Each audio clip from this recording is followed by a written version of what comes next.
ശമ്പള പരിഷ്കരണത്തെയും ഡി എയും കുറിച്ച് വലിയ വ്യാകുലതകളാണ് സമൂഹത്തിൽ നടന്നുകൊണ്ടിരിക്കുന്നത്. നവംബർ 1-ാം തീയതി കഴിഞ്ഞുപോയി. ആ നവംബർ 1-ന് ശമ്പള പരിഷ്കരണത്തിൻ്റെ കമ്മീഷനെയോ അല്ലെങ്കിൽ കമ്മിറ്റിയെയോ ഏകാംഗ മിഷനെയോ ആരെങ്കിലും വച്ചുകൊണ്ട് അത് പ്രഖ്യാപിക്കുമെന്നാണ് സകല ഉദ്യോഗസ്ഥരും പ്രതീക്ഷിച്ചിരുന്നത്. പക്ഷേ അത് പ്രഖ്യാപിച്ചില്ല. എന്താണ് ഇതിൻ്റെ സത്യം? ഇതിനകത്തൊരു സത്യം ഒളിഞ്ഞു കിടപ്പുണ്ട്. അത് സമരം ചെയ്യുന്ന പ്രതിപക്ഷ സംഘടനകൾ മനസ്സിലാക്കണം. ഭരണപക്ഷത്തോടൊപ്പം നിൽക്കുന്ന സർവീസ് സംഘടനകളും കൃത്യമായി മനസ്സിലാക്കിക്കൊണ്ട് വേണം ഈ കാര്യങ്ങളിലേക്ക് മുന്നോട്ട് പോകാൻ. അല്ലെങ്കിൽ സംസ്ഥാനം കൂപ്പുകുത്തുമെന്ന് മാത്രമല്ല, നിങ്ങളും കൂപ്പുകുത്തും. നാളെ നിങ്ങൾക്ക് ശമ്പളം തരാൻ കഴിയാത്ത രീതിയിലേക്ക് സംസ്ഥാനം കൂപ്പുകുത്തും. പക്ഷേ എന്നാൽ ശമ്പള പരിഷ്കരണം വേണ്ടേ? ഇതൊരു വലിയൊരു ചോദ്യമാണ്. ഇപ്പോൾ തന്നെ 4% DA കൊടുക്കുന്നു. അതിപ്പോൾ പഞ്ചായത്ത് തെരഞ്ഞെടുപ്പുമായിട്ട് വരുന്നതുമായി ബന്ധപ്പെടുത്തി സന്തുഷ്ടരാണ്, ഉദ്യോഗസ്ഥരൊക്കെ സന്തുഷ്ടരാണ്. എന്നാൽ 13% DA ഇനി കൊടുക്കാനുണ്ട്. പക്ഷേ അത് തന്നെ ഒരു വലിയ തുക സർക്കാരിന് വരും.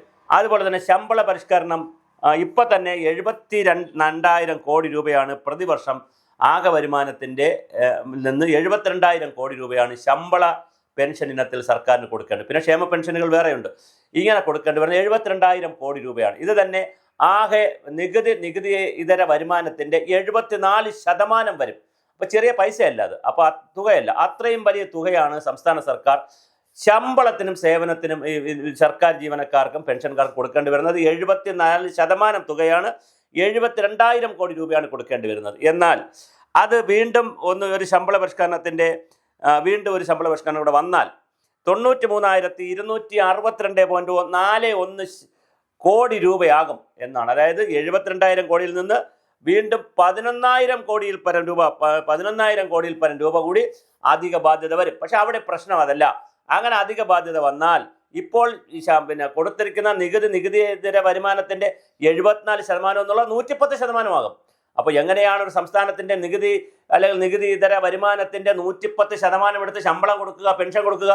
അങ്ങനെ കഴിഞ്ഞാൽ പിന്നെ സംസ്ഥാനം കൂപ്പുകുത്തത്തില്ലേ? പിന്നെ സംസ്ഥാനത്തിന് എന്തെങ്കിലും കാര്യം ചെയ്യാനുള്ള പൈസ കിട്ടുമോ? ഏതെങ്കിലും ക്ഷേമ പ്രവർത്തനം നടത്താനോ വികസന പ്രവർത്തനം നടത്താനുള്ള പണം കിട്ടുമോ?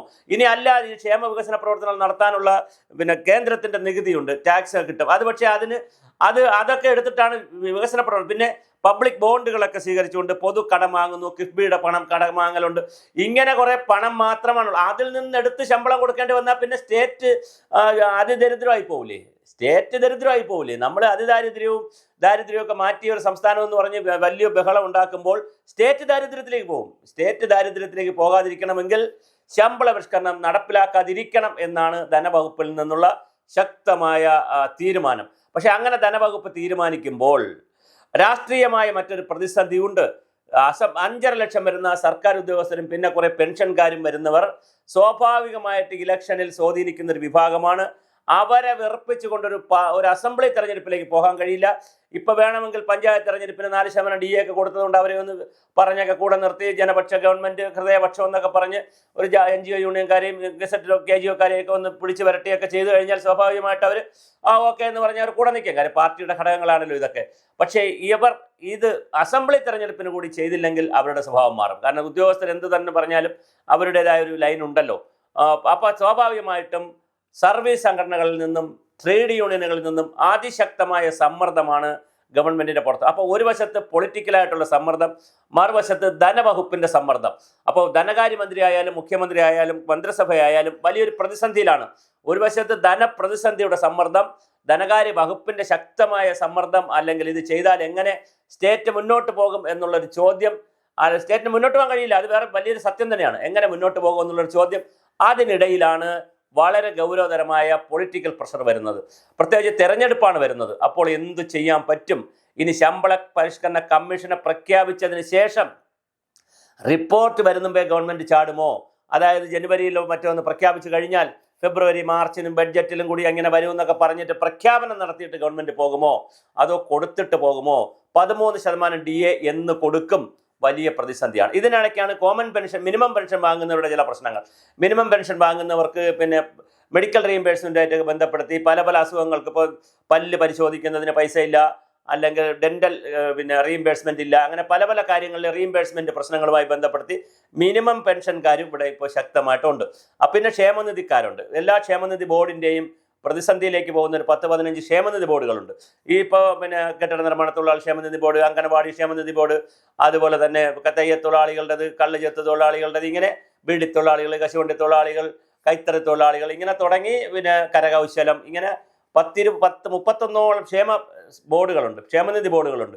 ഇവയും പലപ്പോഴും ഇവർക്ക് ഇപ്പോൾ കെട്ടിട നിർമ്മാണ തൊഴിലാളികളൊക്കെ 15, 16, 17 മാസമായിട്ട് പൈസ കൊടുക്കാൻ കഴിയുന്നില്ല. അപ്പോൾ പിന്നെ അംഗനവാടികൾക്ക് അംശാദായം കൊടുക്കാൻ കഴിഞ്ഞിട്ടില്ല. 2024 അംശാദായമല്ല, പെൻഷൻ കൊടുക്കാൻ പറ്റിയിട്ടില്ല. അംശാദായവും കൊടുക്കാൻ പറ്റാത്ത ഒരുപാട് ആളുകളുണ്ട്.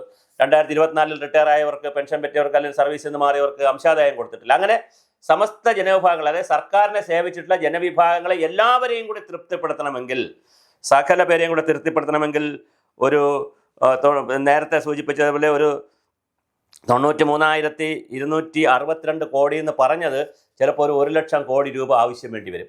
അങ്ങനെ 1 ലക്ഷം കോടി രൂപ വേണ്ടി വരുന്ന ഒരു സംവിധാനത്തിൽ എങ്ങനെയാണ് സർക്കാരിന് മുന്നോട്ട് പോകാൻ കഴിയുക? 1 ലക്ഷം കോടി എന്ന് പറഞ്ഞാൽ മൊത്തം വരുമാനത്തിൻ്റെ ഏകദേശം 120%, 110-നും 120% ഇടയ്ക്ക് തുക വരുമാനത്തിൻ്റെയും നികുതിയേതര വരുമാനത്തിൻ്റെയും 120% വരുന്ന തുക കൊടുത്തുകൊണ്ട്, അല്ലെങ്കിൽ അത്രയും ബാധ്യത എടുത്തുകൊണ്ട് ഒരു സംസ്ഥാന സർക്കാരിനും നിൽക്കാനാവില്ല.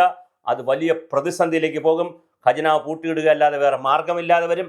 അങ്ങനത്തെ ഒരു പ്രതിസന്ധിയിലേക്ക് പോകാൻ സർക്കാരിന് താല്പര്യമില്ല. അപ്പോൾ പിന്നെ എന്തു ചെയ്യും? ഇതാണ് സർക്കാരിനെ ഉലയ്ക്കുന്ന വിഷയം. ഞാൻ നേരത്തെ സൂചിപ്പിച്ച ഒരു വശത്ത് ഉദ്യോഗസ്ഥർ, ക്ഷേമ പെൻഷൻകാർ, മറുവശത്ത് സർക്കാർ, പിന്നെ ധനകാര്യ വകുപ്പ്. ഇതൊരു വലിയ പ്രതിസന്ധിയാണ്. ഈ പ്രതിസന്ധി എങ്ങനെ മുറിച്ച് കടക്കും എന്നുള്ളതാണ്. ഇതിനിടയിൽ സമ്മർദ്ദമായി വരുന്ന മറ്റൊരു കാര്യം കൂടെ ഉണ്ട്. കേന്ദ്ര സർക്കാർ 8ാം ശമ്പള പരിഷ്കരണ കമ്മീഷനെ പ്രഖ്യാപിച്ചു കഴിഞ്ഞു.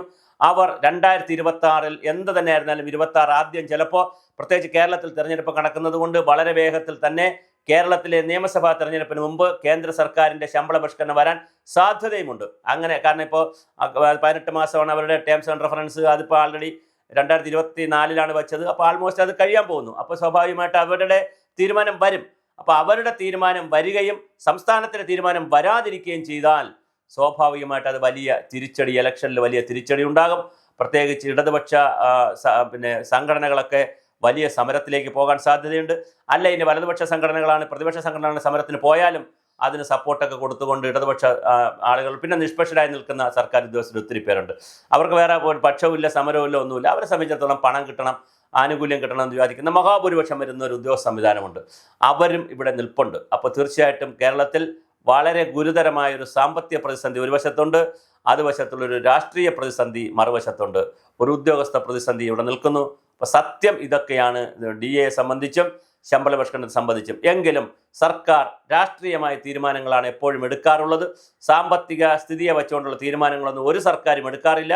അങ്ങനെ എടുക്കാത്തതിൻ്റെ ദുരന്ത ഫലങ്ങളാണ് ഈ 74%-ലേക്കും 110%-ലേക്ക് പോയത്. കാരണം ഇത് കൃത്യമായി കൊടുക്കണ്ട എന്നുള്ള അർത്ഥത്തിലല്ല പറഞ്ഞു. പക്ഷേ ഇതിന് സമാനമായി മറ്റു വരുമാനങ്ങൾ കണ്ടെത്തുന്നതിനുള്ള പ്രവർത്തനങ്ങൾ സർക്കാരുകൾക്ക് ചെയ്യാൻ കഴിയുന്നില്ല എന്നുള്ളത് കൊണ്ട് തന്നെ നികുതിയേതര വരുമാനത്തിൻ്റെ 120%-ലേക്ക് ശമ്പള പരിഷ്കരണം അല്ലെങ്കിൽ പെൻഷൻ പരിഷ്കരണമൊക്കെ പോയാൽ അതിൻ്റെ ബാധ്യത എടുക്കാൻ കേരള സർക്കാർ തയ്യാറാകുമോ എന്നുള്ളതാണ് ഇപ്പോഴുള്ള യഥാർത്ഥ ചോദ്യം.